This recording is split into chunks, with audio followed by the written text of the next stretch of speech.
расу 29 сол пеш Тоҷикистон шоҳиди нахустин интихоботи президентӣ шуда буд. соли 1991 кишваре ки дар рӯзҳои аввали истиқлолияташ қарор дошт, роҳи нави интихоби раҳбарашро таҷриба мекард. Якумин интихоботи мо ба як чизи бисёр муҳим муваффақ буд.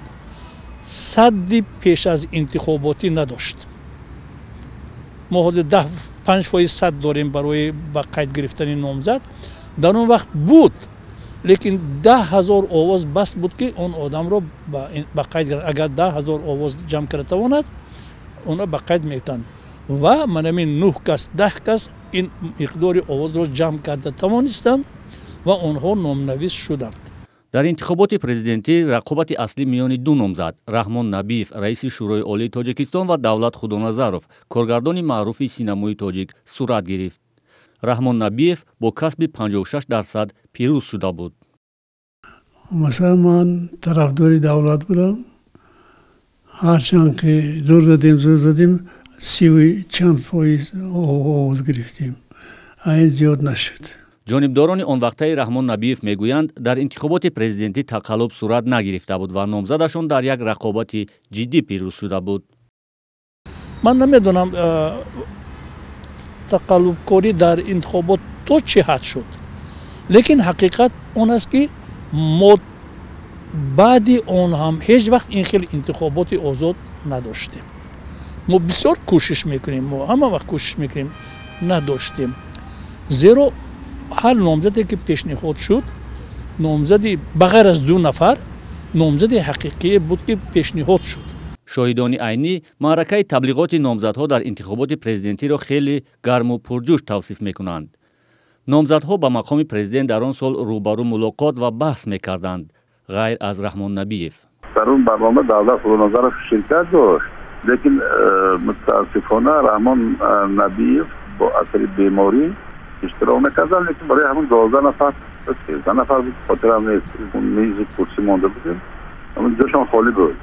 барномаи мустақили телевизионӣ буд. маҷлиси шӯрои олӣ ки 23 сентябр шуд. дар он ҷо ҳама мо медонем ки қонуншиканӣ бисёр шуд. шумо агар президент шавед, нисбати ҳамин қонуншиканӣ чӣ чора мебинед? мебахшед. ва ба ҳаматон ман муваффақат орзу мекунам. ташаккур. قانون حاضر شکسته ایستان محترم ژورنالیست حاضر اینمی قانون نیست بودم میگن که قانون است یگو قانون نیست همین حاضر میبرد حاضر پایمالش میکنن اگر من رئیس جمهور شم گپم از دهنم برآمد قوه قانون به میدرد اگر کسی قانون شکنی میکرد مامو زمان جزاش بگیرد این پارلمان همش گم میشود همش گم میشود ایسری نو میشود.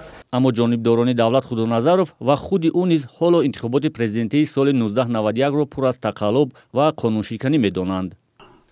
ай масъалае ки ин кас истифода бурданда аз имкониятҳои худашон мисол ба мо имконият надоданд ки бо интихобкунандагон дар баъзе минтақаҳои Тоҷикистон озодона ҳамсӯҳбат шавем, вохӯриҳо гузаронем. ва ғайр аз ин ҳисоби китоби хотимавӣ ваям албатта нодуруст буд, чунки баъди интихобот 2-3 моҳи дигар бо буллетенҳое ки оно қайчӣ назадагӣ буданд, дар оно дар бозорҳо мол мефурӯхтанд.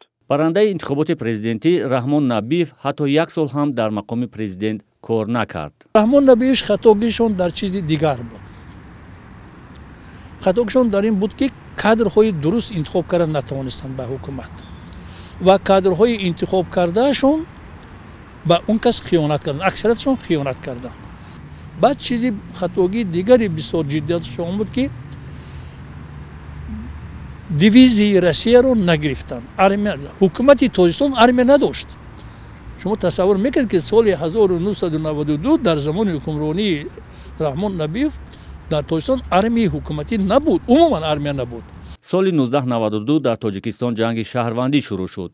мухолифин ҳукуматро ба даст гирифтанд ва дар моҳи сентябри ҳамон сол Раҳмон Набиев ҳангоми фирор аз Душанбе дар фурудгоҳ аз сӯи нирӯҳои мухолифин боздошт ва маҷбур карда шуд ки аз мақоми президентӣ истеъфо диҳад.